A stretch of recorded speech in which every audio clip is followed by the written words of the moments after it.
সবাইকে স্বাগত জানাই যত কথা নবনীতা চৌধুরীর সাথে এই অনুষ্ঠানে। গত বছরের জুলাই আগস্টে যে জঙ্গি অভ্যুত্থান হয়েছিল, বাংলাদেশের উপরে যে জঙ্গি হামলা হয়েছিল, সেই সময়ে কতজন মারা গিয়েছিল, এই মৃত্যুর সংখ্যা নিয়ে নানা রকমের বিভ্রান্তি ছড়িয়ে আছে। এদিকে জাতিসংঘের মানবাধিকার কমিশন একটি রিপোর্ট দিয়েছে, সেখানে তারা ড্রাফট যে রিপোর্টটা দিয়েছিল সেখানে তারা মৃত্যুর সংখ্যা 800-র কাছাকাছি বলেছিল। পরবর্তীতে সেই মৃত্যুর সংখ্যাটা 1400-তে চলে গেছে। এই সংখ্যাটা 1400 না 800 না এই সংখ্যাটা 200, এই নিয়ে একটা বিতর্ক আমরা করছি, কিন্তু আমরা এই বিতর্কের আড়ালে যে মৌলিক প্রশ্নটা করতে আমরা ভুলে যাচ্ছি সেটা হলো যে এই হত্যাকাণ্ডগুলো কারা সংগঠিত করেছে, এই হত্যার দায় কার, এই খুনগুলো কোন খুনির নির্দেশে হয়েছে, সেই প্রশ্নের গভীরে কিন্তু আমরা যাচ্ছি না। আমরা ঢালাওভাবে বলছি যে শেখ হাসিনা খুনি, শেখ হাসিনা এই খুনগুলো করেছে, কিন্তু সেই প্রমাণ কি আছে? যদি আমি গত বছরের 5ই আগস্ট আপনাদের কাছে প্রশ্ন তুলতাম তাহলে আপনারা হয়তো সাথে সাথে আমাকে মেরে তাড়িয়ে দিতেন, কিন্তু সেদিনও আমরা বলার চেষ্টা করেছি যে এই আন্দোলনটি জামাত, শিবির এবং জঙ্গিদের, আপনারা শোনেননি। সেদিনও আমরা বলেছি রংপুরের সাইদ শিবির কর্মী, আপনারা শোনেননি।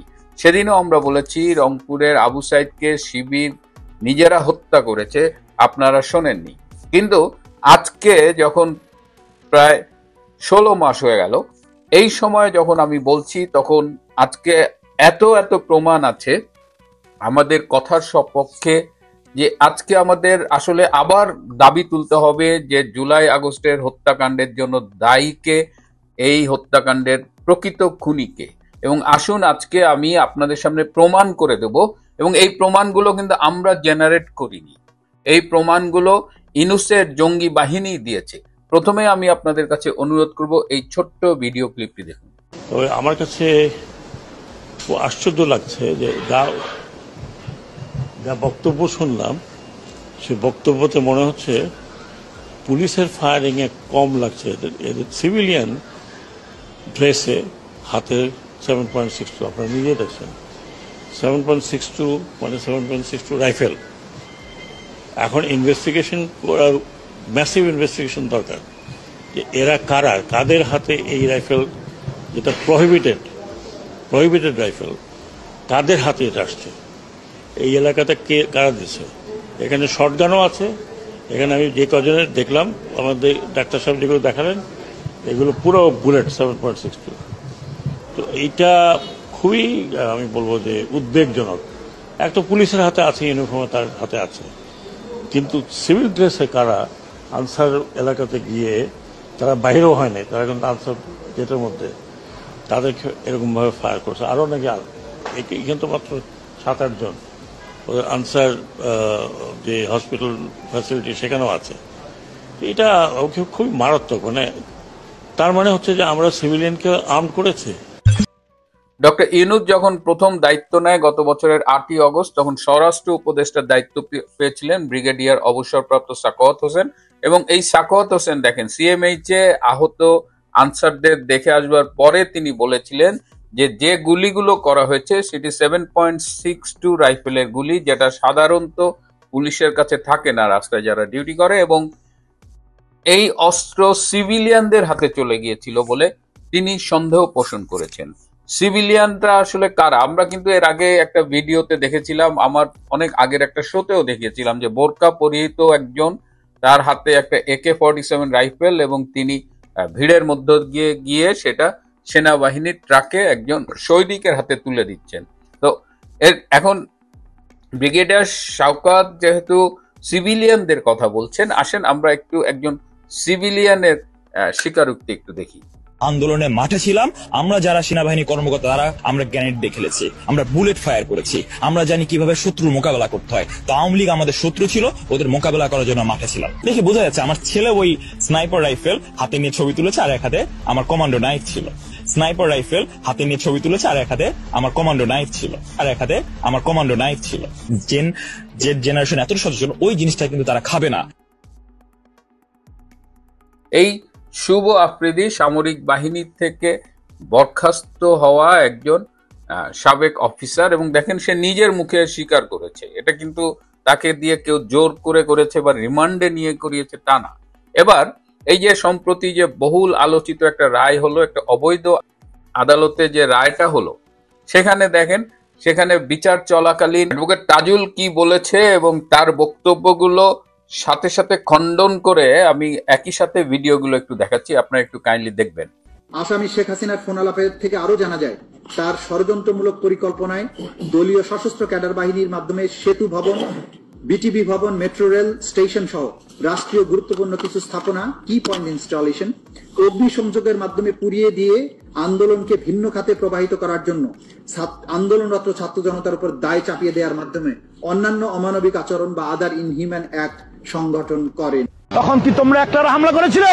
বিটিবি ভবন, ওই বিটিভিতে আমি নিজে ছিলাম, সেটা আমার বনশ্রী বাসা হওয়াতে ওখানে বিএনপি, জামাত, শিবির, ছাত্র জনতা সবাই ছিল। মেট্রো রেল স্টেশন সহ যেদিন আমাদের যে মেট্রো রেলে হামলা করেছিল, তোমরা কি একলারা করেছিলে? নরসিংদী কারাগার হামলা হয়েছিল, তোমরা কি একলারা করেছিলে? ওখানেও সবাই অংশগ্রহণ করেছিল। সেতু ভবন বনানী, আমি সেতু ভবনে ছাত্র আন্দোলনে মূল ভূমিকা রাখি। আমি সেতু ভবনে ওইখানে হামলাও চালাই, পুলিশ ভিতরে ঢুকার পরে আমি হামলা চালাই ওখানে আমি উপস্থিত ছিলাম এবং আমার ফুটেজে আরটিভিতে আপনাদের দেখাই, ভিডিও দেখাই।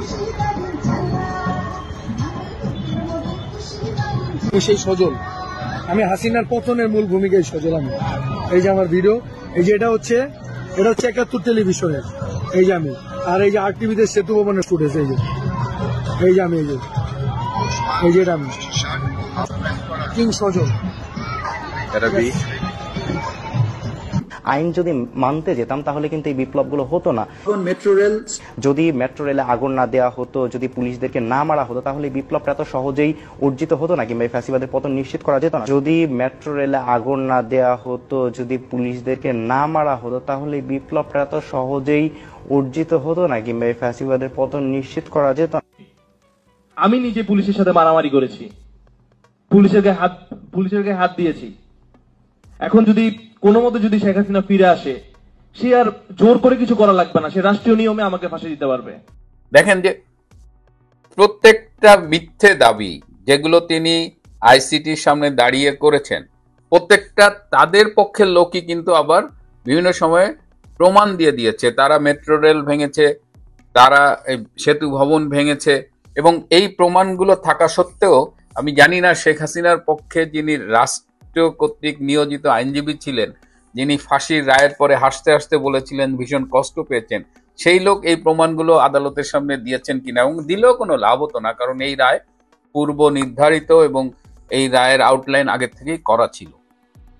এখন এই যে এতগুলো হত্যাকাণ্ড সংগঠিত হলো, এবং ডক্টর ইউনূস ২-৩ দিন আগে সেনাবাহিনীর উদ্দেশ্যে একটি বক্তব্যে বলেছেন যে সেনাবাহিনী তাদের এই জঙ্গি অভ্যুত্থানে হেল্প করেছে। এটা আসলে সেনা এবং জঙ্গিদের একটা সম্মিলিত অভ্যুত্থান ছিল, এবং ডক্টর ইউনূস আরো বলেছেন যে এর সাথে বিদেশি শক্তিও জড়িত ছিল।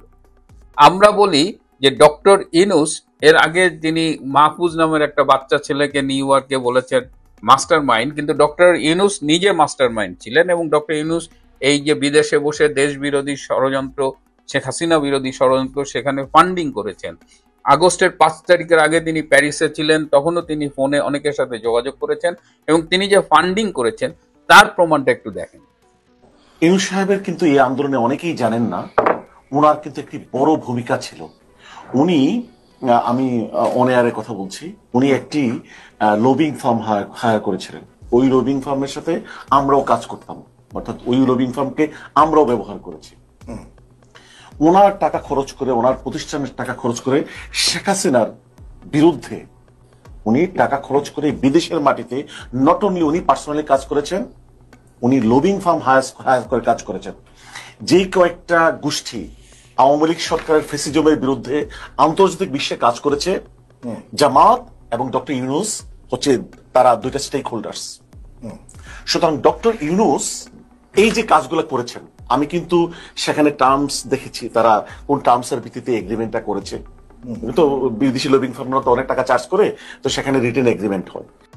এখন আমি প্রশ্ন তুলতে চাই যে হত্যাকাণ্ডের দায় ইউনূস এবং তার জঙ্গি বাহিনীর, যে হত্যাকাণ্ডগুলো তারা সংগঠিত করেছে তার স্বীকারোক্তি আছে, সেখানে আমরা তো বলতে চাই যে প্রতিটা মৃত্যুর একদম বিশদ তদন্ত হোক, বের করা হোক, এবং বের করলে দেখা যাবে যে অধিকাংশ হত্যাই ইউনূসের জঙ্গি বাহিনী করেছে।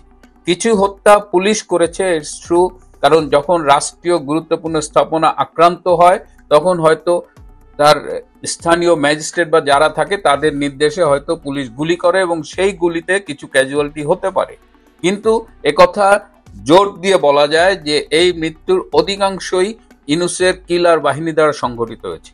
এই টোটাল জুলাই আগস্টে প্রচুর পুলিশ মারা গেছে। সরকারিভাবে বলা হচ্ছে 44 জন পুলিশ মারা গেছে, কিন্তু বাস্তবে এই সংখ্যা 3000 পর্যন্ত হতে পারে। অনেক পুলিশ আজ অবধি মিসিং। এই পুলিশদের কারা হত্যা করলো সেই বিচারটা কেন আজ পর্যন্ত হচ্ছে না? তাড়াহুড়া করে আইসিটিতে একটা বানোয়াট মিথ্যে মামলায় শেখ হাসিনাকে খুনের দায়ে একটা মৃত্যুদণ্ডের রায় দিয়ে একটা এর ফলে কি হয়েছে, অধিকাংশ মানুষ এবং পৃথিবীর অধিকাংশ সংস্থা বলেন, দেশ বলেন, তারা কিন্তু এই বিচারটাকে প্রত্যাখ্যান করেছে। কেবলমাত্র যারা একদম ডাইহার্ট রাজাকার, ডাইহার্ট জামাত শিবির কিংবা বিএনপির এক অংশ যারা জামাতেরই অপভ্রংশ বলে আমরা মনে করি, তারা ছাড়া সবাই এটি প্রশ্ন তুলছে। আওয়ামী লীগের উচিত হবে, যারা শেখ হাসিনার পক্ষে কাজ করছেন তাদের উচিত হবে এই বিশ্বের কাছে তুলে ধরা যে জুলাই আগস্টের হত্যাকাণ্ডের মূল খুনি হলো ডক্টর ইউনূস এবং তার অনুসারীরা। সব তথ্য প্রমাণ বিশ্লেষণ করে এবং দেখে একথা নিশ্চিত করে বলা যায় যে শেখ হাসিনার নির্দেশে একটিও হত্যাকাণ্ড সংঘটিত হয়নি এবং তিনি কোনো খুনের বা হত্যার নির্দেশ দেননি। প্রিয় বন্ধুরা, আজ এ পর্যন্তই। ভালো থাকবেন, সুস্থ থাকবেন, তার চেয়েও জরুরি হলো নিরাপদে থাকবেন। সবাইকে অনেক ধন্যবাদ। আসসালামু আলাইকুম রহমতুল্লাহি ওয়া বারাকাতুহু। সম্মানিত দর্শক, আইসিটি কোর্টে শেখ হাসিনার বিচার এবং তার বিচার রায় নিয়ে বেশ কয়েকটি এপিসোড করেছি। তাকে বাংলাদেশের প্রচলিত আইন দণ্ডবিধি অনুযায়ী সর্বোচ্চ সাজা দেওয়া হয়েছে সাজায়ে মৌত, ফাঁসিতে ঝুলিয়ে সাজা কার্যকর। তার এই রায় নিয়ে নানা রকম আলোচনা হচ্ছে, রাজনীতি হচ্ছে, এবং এই রায়ের ফলে বাংলাদেশের রাজনীতিতে নানা রকম জটিলতা দেখা দিয়েছে এবং আগামীতে আরও জটিলতা দেখা দেবে। এই রায়ের ফলে শেখ হাসিনার কি হবে, তার দলের কি হবে, এটা নিয়ে অন্য একটি ভিডিওতে আমি কথা বলেছি। কিন্তু এই রায়ের ফলে বিএনপির কি লাভ হবে আর জামাতের কি লাভ হবে বা এই দুটো রাজনৈতিক দলের কি ক্ষয়ক্ষতি হবে সেই বিষয়গুলো নিয়ে আলোচনার চেষ্টা চালাবো। প্রথমত হলো যে এই রায়ে আপাত দৃষ্টিতে জামাতের একটা বিরাট ল্যান্ডমার্ক ভিক্টরি হয়েছে। আগামী দিনে এই রায় কতটা কার্যকর করা যাবে কিংবা এই রায়ের যে সুফলে জামাত খুব আনন্দে উদ্বেলিত, এটি জামাত কতটা হোল্ড করতে পারবে সেটা ভবিষ্যৎ নির্ভর করবে। কিন্তু আজকের দিনে যদি বাস্তবতা ধরেন তাহলে আপনার মনে হবে যে এই পৃথিবীতে যদি কোনো রাজনৈতিক দল বা কোনো গোষ্ঠী একেবারে আকাশের পূর্ণিমার চাঁদ হাতে পাওয়ার পর যে অনুভূতি হয় সেরকম অনুভূতি পেয়ে থাকে, তাহলে নিঃসন্দেহে জামাতের প্রতিটি নেতাকর্মীর মনে আজকে সেই ধরনের অনুভূতি। তাদের সবার বাড়িতে খুশির বন্যা, সবার বাড়িতে ঈদের আনন্দ, এবং এই মুহূর্তে তারা যে আত্মবিশ্বাস ফিরে পেয়েছে, সেই আত্মবিশ্বাস কতদিন তাদের থাকবে সেটা মুখ্য বিষয় নয়। মুখ্য বিষয় হলো যে এই আত্মবিশ্বাস নিয়ে তারা তাদের রাজনৈতিক প্রতিপক্ষকে যে ধাক্কা দিবে এবং রাজনৈতিক প্রতিপক্ষের উপর তারা যে চ্যালেঞ্জ ছুড়ে দেবে, সেটি তাদের প্রতিপক্ষ এই মুহূর্তে সামাল দেওয়ার মতো অবস্থা দেখাতে পারবে না। আপনারা সবাই জানেন যে আওয়ামী লীগ জমানাতে জামাত খুব দুঃখ পেয়েছিল বিভিন্ন কারণে। তাদের অফিস বন্ধ করে দেওয়া হয়েছিল, তাদের শীর্ষ নেতাদেরকে ফাঁসিতে ঝুলানো হয়েছিল, এবং কেবলমাত্র ফাঁসিতে ঝুলানো হয়নি, ফাঁসিতে ঝুলানোর পর তাদের পরিবার পরিজনের উপরে যে অত্যাচার চালানো হয়েছিল এটি খুবই দুঃখজনক ছিল এবং বেদনাদায়ক ছিল। যেমন ধরুন দেলোয়ার হোসেন সাঈদী সাহেব মারা গেলেন, এখন তার একটা ভালো জানাজা হবে, তার কবর জিয়ারতে লোকজন যাবে, এটাও সরকার করতে দেয়নি। মীর কাসেম আলী সাহেব মারা গেলেন, তার পরিবার শোক করবে, মাতম করবে, কিন্তু তার পরিবর্তে তার ছেলে ব্যারিস্টার আরমানকে তাকে গ্রেপ্তার করে নেওয়া যাওয়া হলো, গুম করে রাখা হলো, আয়নাঘরে রাখা হলো। এরকম অসংখ্য ঘটনা, যারাই ওই সময়টাতে জুলুম অত্যাচারের শিকার হয়েছেন, ইন পার্সন তাদের দুঃখ কষ্টের শেষ ছিল না, তাদের পরিবারের দুঃখ কষ্ট বেদনা এবং অপমান এটার কোনো রকম যাকে বলা হয় মানে তুলনা করার মতো কোনো কিছু ছিল না। তো ফলে তারা কেঁদেছেন, ভীষণ নামক কেঁদেছেন, এবং তারা মজলুম ছিলেন, তারা আল্লাহর দরবারে প্রার্থনা করেছেন, কেঁদেছেন, কৌশল করেছেন, শেখ হাসিনার পতনের জন্যে তারা চেষ্টা করেছেন, তদবির করেছেন, এবং সর্বোচ্চ, এতে কোনো সন্দেহ নেই। আবার এখন এই যে আওয়ামী লীগের যে পতন এবং পতনের পরবর্তীতে এই যে আওয়ামী লীগের নেতাদের যে বিচার হচ্ছে, এর ফলে তারা খুব আনন্দে উদ্বেলিত, তারা খুশিতে আত্মহারা, তারা আল্লাহর দরবারে শুকরিয়া জানাচ্ছে তাদের বিশ্বাস অনুযায়ী, এতে কোনো সন্দেহ নেই। এখন এই যে তাদের এই আনন্দ প্রকাশ করতে গিয়ে ৩২ নম্বর ভাঙা বা বিভিন্ন স্থানে মব তৈরি করা, কিংবা তাদের এই আনন্দের সঙ্গে আবার মুক্তিযুদ্ধের যে ন্যারেটিভ, সেই ন্যারেটিভটা চেঞ্জ করে দেওয়া, কিংবা ৭১ তাদের যে কর্মকাণ্ড সেটাকে জায়েজ করা, রাজাকার আলবদর আর শামস এই জিনিসগুলো ভালো ছিল, কিংবা রাজাকার আলবদর আর শামস নিয়ে যারা কথাবার্তা বলেন তাদেরকে গণশত্রু হিসেবে চিহ্নিত করা, এটা একটা ভিন্ন প্রসঙ্গ, এটা অন্যায়। কিন্তু বাস্তবতা হলো যে শেখ হাসিনার পতন, আওয়ামী লীগের পতন এবং তার সেই বিচার, এই বিচারে জামাতকে ভীষণ রকম আনন্দিত করেছে।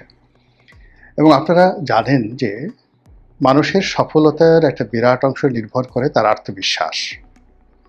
তো জামাত এই মুহূর্তে যে আত্মবিশ্বাসী হয়ে পড়েছে, যে আত্মপ্রত্যয় তারা যাকে বলা অর্জন করেছে, এটি আপনি দেখতে পারবেন জামাতের অফিস আদালতে। তাদের অফিস আদালতে, বাসগৃহে নিত্য নতুন ফার্নিচার এসছে। জামাতের আমিরের একটা সোফা সেট দেখলাম, এটা কি তার অফিসে না বাসায় এটা আমি বলতে পারবো না।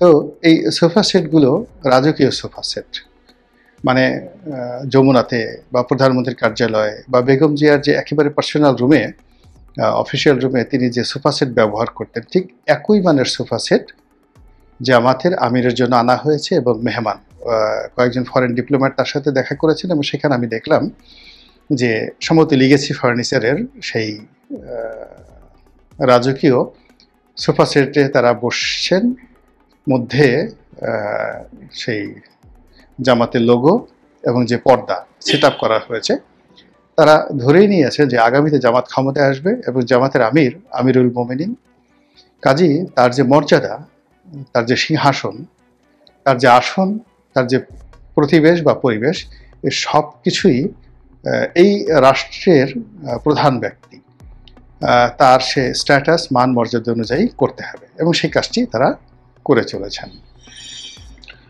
অন্যদিকে তাদের একেবারে ফোর্থ টায়ার, মানে চতুর্থ স্তরের যে সকল নেতা রয়েছেন, যারা ছাত্র শিবিরের সভাপতি থেকে বা সেক্রেটারি থেকে সবেমাত্র জামাতের কেন্দ্রীয় রাজনীতিতে এসেছেন। তো জামাত তাদেরকে ফ্রন্ট লাইনে দিয়ে দিচ্ছে, এবং তারা টকশোতে যাচ্ছেন, আলাপ আলোচনা করছেন, সব কিছু করছেন, এবং সেখানে তাদের সঙ্গে বিএনপির বাঘা বাঘা নেতারা তর্ক করছেন, বিতর্ক করছেন, এবং সে সকল বিতর্কে এই জামাতের যারা চতুর্থ স্তরের জুনিয়র নেতৃবৃন্দ, তারা সেই সিনিয়র নেতৃবৃন্দদেরকে নাস্তানাবুদ করছেন।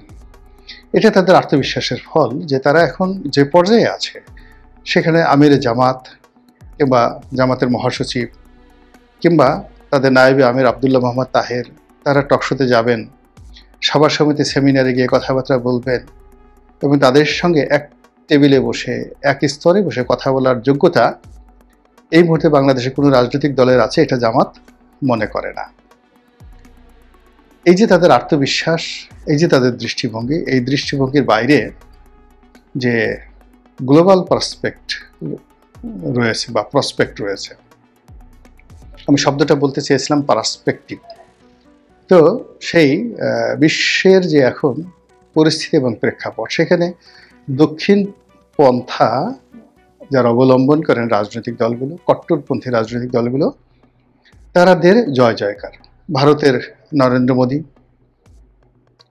আপনি ইটালির যে এখন প্রধানমন্ত্রী তাকে ধরেন, এরপরে ডোনাল্ড ট্রাম্পকে ধরেন, চীনের শিকে ধরেন, এইভাবে সারা দুনিয়াতে গিয়ে দেখবেন যারা তাদের দেশের যারা কট্টরপন্থী, ইতিমধ্যে আপনি নেদারল্যান্ডের প্রধানমন্ত্রীর কথা চিন্তা করেন, ফিনল্যান্ডের প্রধানমন্ত্রীর কথা চিন্তা করেন, মানে সবচেয়ে কট্টরপন্থী ধর্মভিত্তিক রাজনৈতিক দলগুলো ক্ষমতায় চলে আসছে এবং খুবই জনপ্রিয় হয়ে তারা সেখানে ক্ষমতায় চলে এসছে এবং এসে তারা বেশ ভালো করছে। আপনি সেই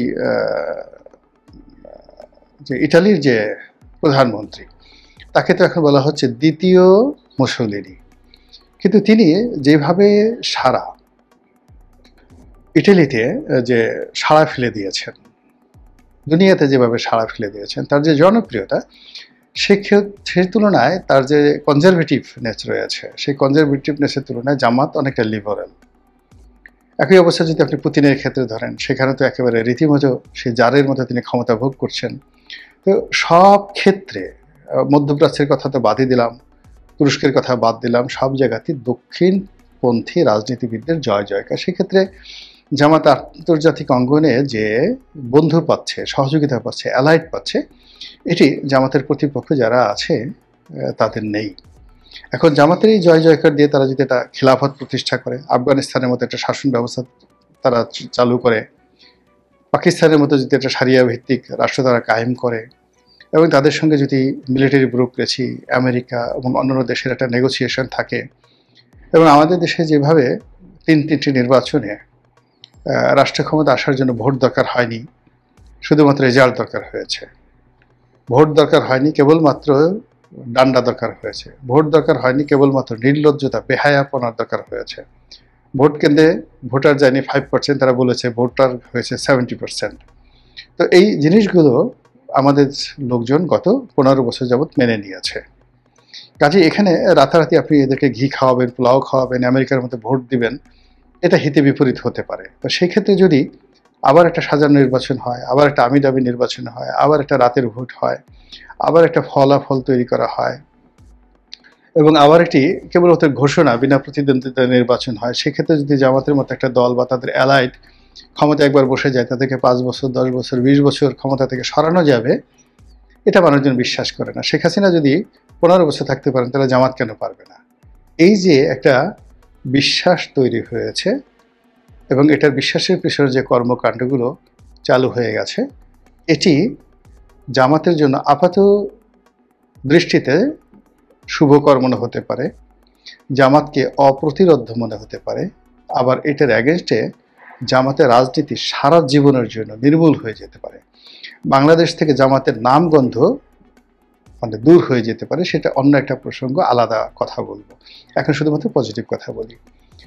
দ্বিতীয় যে বিষয়টি আছে সেটা হলো বিএনপির অবস্থা কি হবে।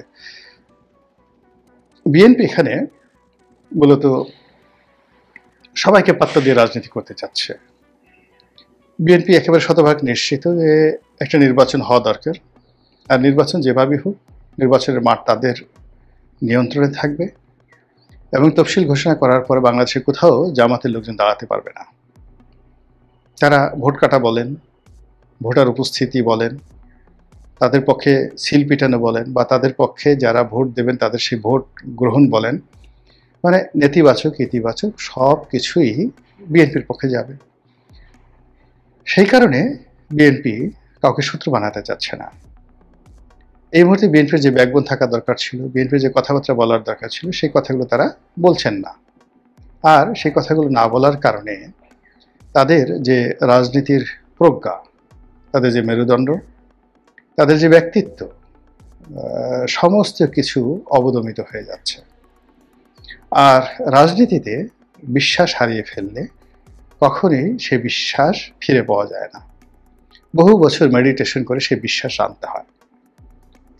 এমনি সেই গত যাকে বলা হয় 15 বছরের যে আওয়ামী লীগের শাসন, সেই শাসনে বিএনপির যে কী অবস্থা হয়েছে, মির্জা ফখরুল সাহেবের একটি বক্তব্যে সেটা ফুটে উঠেছে। তিনি যেটা বলেছেন যে শেখ হাসিনার জুলুম অত্যাচারে বা তার শাসনে বা তার বিরুদ্ধে লড়াই সংগ্রাম করতে করতে আমরা কিন্তু বুড়ো হয়ে গেছি। এটাই বাস্তবতা। বিএনপির প্রথম সারির যারা রাজনৈতিক প্রজ্ঞাবান নেতা, তারা সবাই বুড়ো হয়ে গেছেন। রোগাক্রান্ত হয়ে গেছেন, বিশ্বাস হারিয়ে ফেলেছেন এবং তারা মনে করছেন এটা তাদের জীবনের শেষ পরিণতি। এই নির্বাচনে যদি তারা জয়লাভ করেন এটা তাদের জীবনের শেষ, আর পরাজয়টি হলো শেষ। বিএনপির দ্বিতীয় স্তরে যারা নেতৃবৃন্দ রয়েছেন তারা সেই গত 15 বছরের মধ্যে, অর্থাৎ যখন শেখ হাসিনা 2008 সনে ক্ষমতায় এলেন তখন তারা ছিলেন তরুণ।